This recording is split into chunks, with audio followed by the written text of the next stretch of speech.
দেখুন, এবার কিন্তু আপনারা বাড়াবাড়ি করছেন। আমি বলছি তো আমি ইচ্ছে করে মারিনি। এই শালা চুপ, ইচ্ছে করে মারিসনি মানে? এখানে যতজন আছে সবাই আমার সাক্ষী। তুই ইচ্ছে করে আমার বাইকের পেছনে তোর গাড়ি লাগিয়েছিস। হোয়াট? আপনারাই তো আমার গাড়ির সামনে এসে নিজেদের বাইক থামিয়েছেন, আর তার জন্য এত কিছু জানি না। চুপচাপ টাকা বের কর। তখন তে মানে আমাদের গল্পের নায়িকা নিজের বাইক নিয়ে তার সঙ্গীদের নিয়ে ওদিক দিয়ে যাচ্ছিল। জাঙ্কুককে দেখে সে এদিকে আসে। কিরে শালা, তুই আবার আমাদের এরিয়ায় কি করছিস? দেখতে আমি তোর সাথে মুখ লাগাতে আসিনি। তোদের এরিয়ার এই ছেলেটা আমার বাইককে ধাক্কা দিয়েছে। আমার বাইকের ক্ষতিপূরণ দে, আমি চলে যাব। তে একবার জাঙ্কুকের পা থেকে মাথা পর্যন্ত দেখে নেয়। ওরে শালা, এই নতুন মালটা আবার কি আমাদের এরিয়ায়? এই বেয়াদব মেয়ে, কিভাবে কথা বলছো? কিভাবে কথা বলতে হয় জানো না? ওরে শালা, আমার এরিয়ায় দাঁড়িয়ে আবার আমার সাথেই রাগ দেখাচ্ছে। এই চল তো, থাকতে দে ওদেরকে, ওকে ওর কাছে। আরে আপনি জাঙ্কুক ভাইয়া না? আরে তে, উনি তো আরএম চাচার ছেলে। 2 দিন হলো পড়াশোনা শেষ করে দেশে ফিরেছে। ও, বড় বাবার ছেলে, তাহলে তো কিছু একটা করতেই হয়। এই জ্যাকসন, যা তো এখান থেকে, আমার এরিয়া থেকে যা এখান থেকে। তোকে আমি খুব ভালো করেই জানি, তুই যে সব ইচ্ছে করে করেছিস এটাও জানি। এবার কিন্তু আমি পুলিশ ডাকবো। পুলিশের ভয় ওদেরকে বা আমাদেরকে দেখে লাভ নেই। এই জ্যাকসন, যা এখান থেকে। বেশি করলে না, ওই দেখ সিসিটিভি আছে, এটা চেক করে যদি দেখতে পারি যে দোষ তো, তাহলে ঠিক আছে যাচ্ছি। তবে তে, নেক্সট বাইক রেসে আমি তোকে হারিয়ে প্রতিশোধটা নেব। বলে জ্যাকসন ওখান থেকে চলে যায়। দেখেন বড় বাবার ছেলে, এত বছর পর দেশে ফিরেছেন, এরিয়া সম্পর্কে তেমন কিছু জানেন না, আর ওদের সাথে পাঙ্গা নিতে চান না। ওরা ভালো লোক না, যান বাসায় যান। এই চল তো, আমাদের ক্লাবে যেতে লেট হয়ে যাচ্ছে। তে আর তার দলবল নিয়ে ওখান থেকে চলে যায়। উফ, বখাটে মেয়ে কোথাকার। জাঙ্কুক তার গাড়ি নিয়ে তার বাসার উদ্দেশ্যে রওনা দেয়। তো চলো পরিচয় করিয়ে দিই আমাদের গল্পের সব চরিত্রদের সাথে। কিম থেয়ং মানে আমাদের গল্পের নায়িকা, বয়স 21 বছর, এবার ইউনিভার্সিটির ফার্স্ট ইয়ারের স্টুডেন্ট। তে শুধু নামে স্টুডেন্ট, ইউনিভার্সিটির ধারে কাছেও যায় না। তে দেখতে ভীষণ সুন্দরী, বলতে গেলে আগুন সুন্দরী। তবে সে বখাটে মেয়ে। বাবা মারা যাওয়ার পর সংসারের সব দায়িত্ব নিজের কাঁধে নিয়েছে তে পেশা একজন বক্সার। তবে তের মা ইয়ঞ্জুন সেটা পছন্দ করে না বলে তে সেটা কম করে। তবে তে এখন বাইক স্ট্যান্ডটা বেশি করে।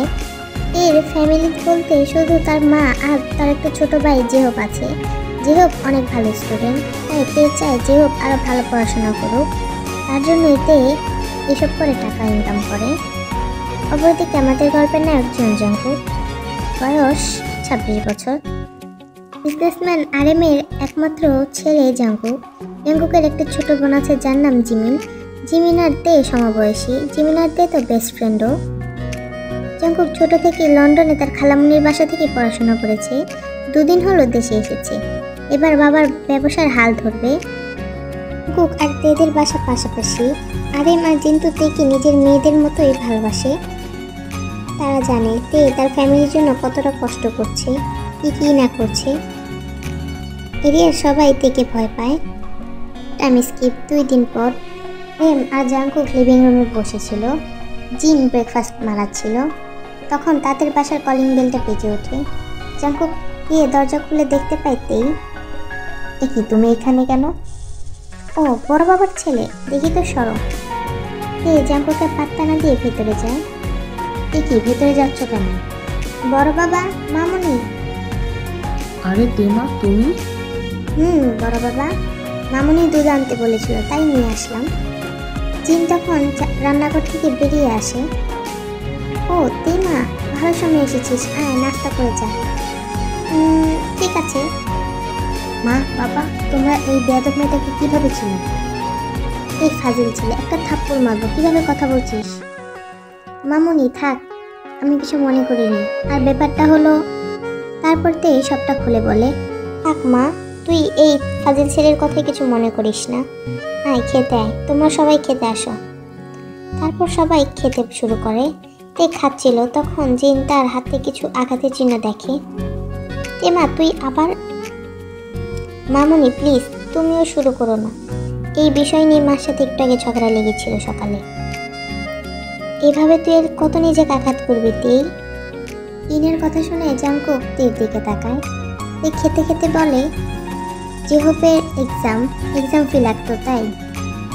মা, আমি কতবার বললাম যে আমার কোম্পানিতে জয়েন করো।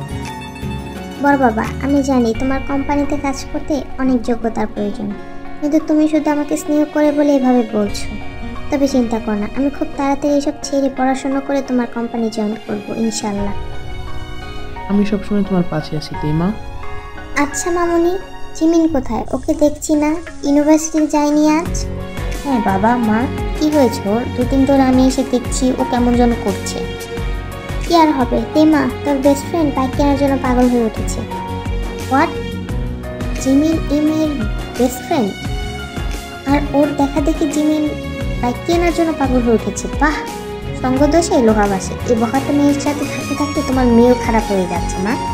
ওকে তুমি জাঙ্কুককে ইগনোর করে বলে, মামুনি আমি কতবার বলছি যে তুমি ওকে বাইক কিনে দেওয়ার কথা চিন্তাও করবে না। তখন জিমিন ওখানে এসে বলে, কেন কেন আমি বাইক কিনতে পারবো না কেন?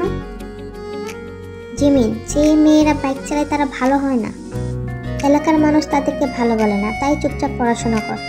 ও, তার মানে তুই নিজেকে খারাপ বলছিস? তুই একটু মুচকি হাসি দিয়ে বলে, আমাকে কে ভালো বলে বলতে পারবি জিমিন? এই দেখ, তোর ভাই 2 দিন বাসায় এসেছে, সে আমাকে বকাটে মেয়ে বলছে, খারাপ মেয়ে বলছে। এটা শুনে জাঙ্কুক মাথা নিচু করে নেয়।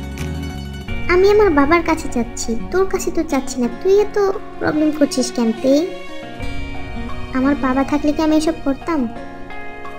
এটা শুনে জিমিন চুপ হয়ে যায় এবং মাথা নিচু করে নেয়। বাবা থাকলে তো আমি তোর মতো নম্র ভদ্রভাবে থাকতাম, তাই না? তো তোর তো সবই আছে, তারপরে তুই বাইক কেনার জন্য জেদ কেন ধরছিস জিমিন? এসব বাদ দে। আচ্ছা চল, তোকে আমি ইউনিভার্সিটিতে নামিয়ে দিয়ে আসি। সুগা, সানা, জেনি, ইউনো ওরা কোথায়? ক্লাবে। কেন? চল আমিও যাব। কেন? আজ ইউনিভার্সিটিতে কোনো ইম্পর্টেন্ট ক্লাস নেই। আচ্ছা চল। মামুনি, বড় বাবা আসছে। সাবধানে যাস মা। তারপর ওরা চলে যায়। মা, তোমরা জিমিন কোন মেয়েটার সাথে মিশতে কেন দাও বলো তো? জিন জাঙ্কুকের মাথায় থাপ্পড় মেরে বলে, তুই জানিস ওকে? ও তোর কাই চাচ্চুর মেয়ে। কাই একটা দুর্ঘটনায় মারা গেছে 5 বছর হলো। আর এরপর জিন জাঙ্কুককে সব খুলে বলে। সব শোনার পর তো জাঙ্কুকের মনে অপরাধবোধের সৃষ্টি হয়। জাঙ্কুক মনে মনে বলে, ইস, আমি না জেনে দেখে কতটা খারাপ কথা বললাম। ছি, ওকে আমাকে সরি বলতেই হবে।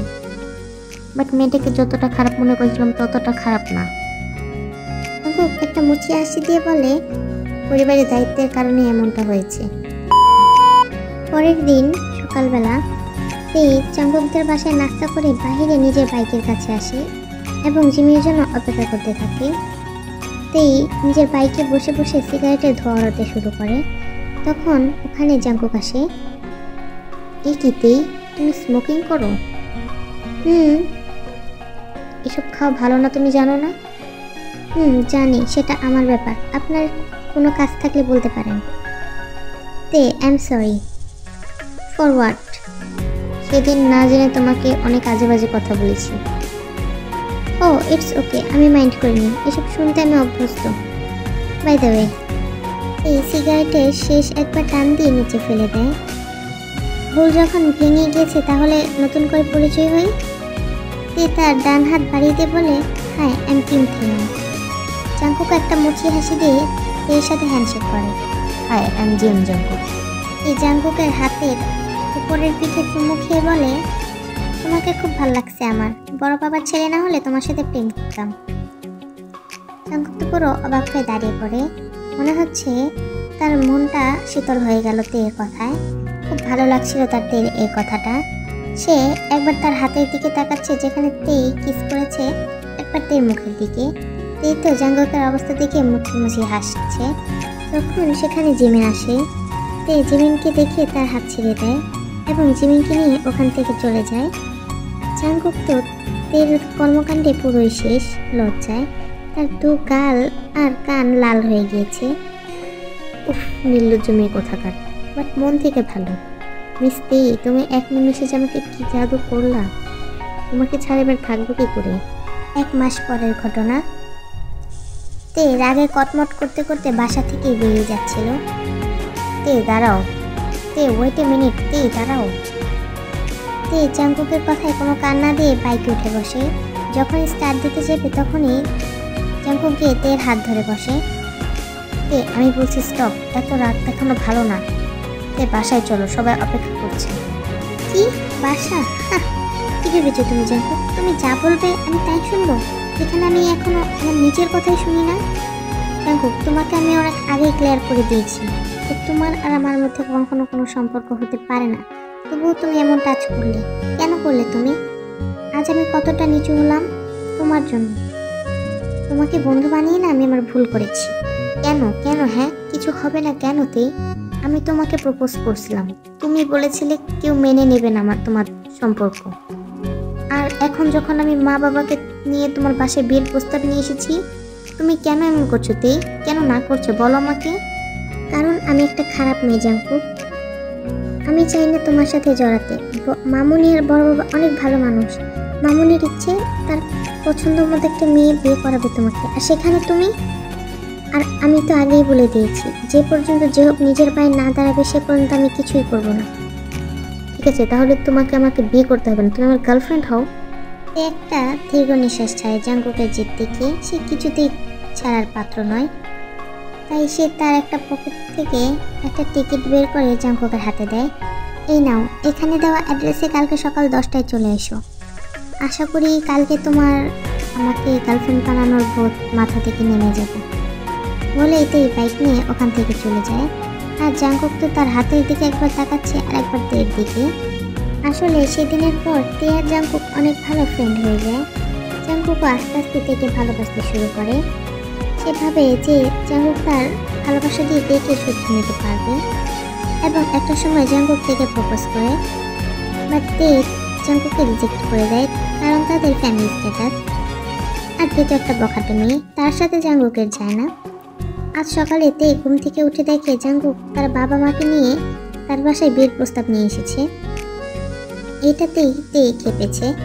এদিন সময় মতো জাংকুক আর জিমিন সেই তের দেওয়া অ্যাড্রেসে পৌঁছায়। জায়গাটা ছিল একটি রেস স্টেডিয়াম। জাংকুক তো এসব দেখে পুরো কনফিউজ হয়ে যায়। ভাইয়া, আজ তেদের দল আর সেদিন তোর সাথে যাদের ঝগড়া লেগেছিল জ্যাকসন, তাদের দলের রেস হবে। প্রাইজ মানি 10 লক্ষ টাকা এখানকার। ও তাহলে আই এম তো শিওর আমার তেই জিতবে। এত সহজ না রে ভাইয়া। মানে এই রেসটা খুবই ভয়ঙ্কর। এই রেসটা বছরে একবারই হয়। আর এই রেসের সব থেকে ভয়ঙ্কর পার্টটা হলো এই রেসের কোনো নিয়ম নেই। নিয়ম নেই মানে এই বাইক রেসের প্রতিযোগিতা কোনো অর্গানাইজেশনরা আয়োজন করে না। এগুলো করে সব বড় বড় বিল্ডার্সরা। তারা 2 দলের উপর টাকা লাগায়, এবং এর জন্য এই রেসে কোনো নিয়ম নেই। আর বাইকাররা এসব জেনেই রেসে নাম দেয়।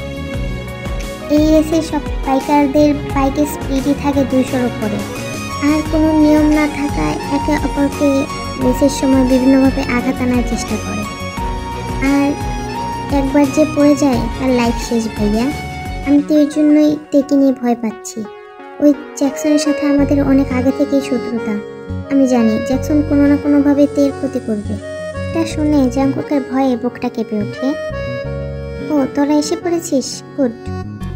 এই জাংকুক তের হাত ধরে তাকে এক সাইডে নিয়ে যায় এবং তার 2 হাত ধরে বলে, তে প্লিজ জান, তুমি এই রেসে অংশগ্রহণ করো না। এত ট্রেন্ডেস গেম খেলার কোনো প্রয়োজন নেই। তো তোমার কত টাকা লাগবে তুমি আমাকে বলো, আমি তোমাকে দেব।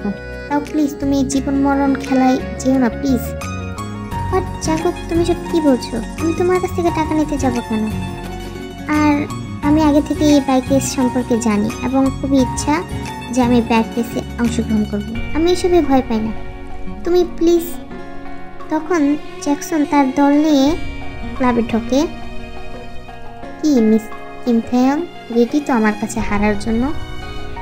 কে হারবে কে জিতবে সেটা তো সময় বলে দেবে। তেই আমি তোকে হারানোর জন্য সব কিছু করবো। তোকে হারাতে আমার যা যা করতে হয় তাই তাই করবো আমি। আমার রেস জেতার প্রয়োজন নেই, তোকে হারানোর প্রয়োজন আমার। I swear. এই তোরা চল। বলে জ্যাকসন তার দলবল নিয়ে ওখান থেকে চলে যায়।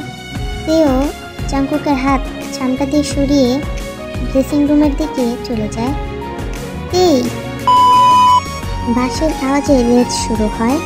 এদিকে টেনশনে জাংকুকের হাত পা কাঁপছে, চোখ দিয়ে অনবরত পানি পড়ছে। জাংকুক তো মনে মনে তের জন্য শুধু দোয়া পড়ছে। সুগা, ইউনু, সানা, জেনি আর তেই আর জ্যাকসনদের দলের 5 জন মোট 10 জন মিলে রেস করতেছিল। রেসের সময় একে অপরের দলকে বারবার আঘাত আনার চেষ্টা করছিল। জ্যাকসনদের দল তো তেকে বেশি আঘাত দেওয়ার চেষ্টা করতেছিল।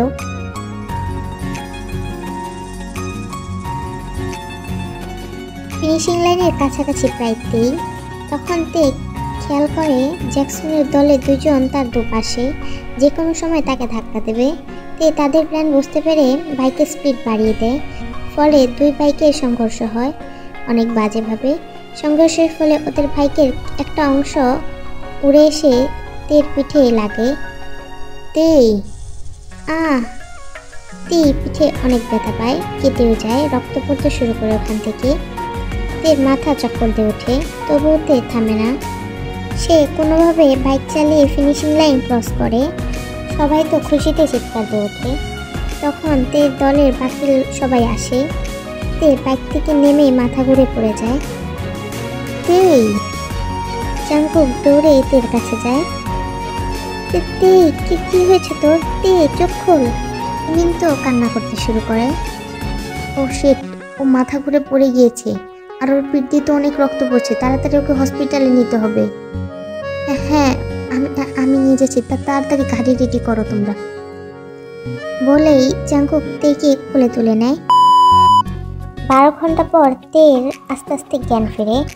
সে চোখ খুলে নিজেকে হসপিটালে বেডে আবিষ্কার করে। তে হাত নাড়ানোর চেষ্টা করার সময় তার হাতে ভারী কিছু অনুভব করে। সে তাকে দেখে জাংকুক তার হাত ধরে বেডে মাথা দিয়ে শুয়ে আছে। জাংকুক। তে ডাক শুনে জাংকুক তাড়াতাড়ি করে উঠে বসে। তে তুমি উঠেছ? জাংকুক তেকে জড়িয়ে ধরে হাওমা করে কাঁদতে শুরু করে। জাংকুক, আমি ঠিক আছি, এতটুকু আমার কিছু হয় না, বুঝছো? জাংকুক হাত ব্রেক করে। তে দেখে কান্নার ফলে জাংকুকের নাক মুখ লাল হয়ে গিয়েছে। তোমার কিছু হয় না, বাট আমার কথা না হয় বাদই দিলাম। তে তুমি তোমার একবার মা আর ভাইয়ের কথা চিন্তা করেছো? ইয়নজুন চাচি অনেক অসুস্থ হয়ে পড়েছে কান্না করতে করতে। আমি তো এসব ওদের জন্যই করছি। আমাকে একটা কথা বলো, এই সামান্য কিছু টাকার জন্য তুমি নিজের জীবন দিয়ে দিতে যাচ্ছিলে।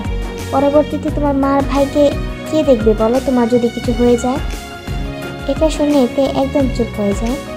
তুমি এসব ছেড়ে দিবে তেই, তুমি শুধু এখন থেকে পড়াশোনায় মন দেবে।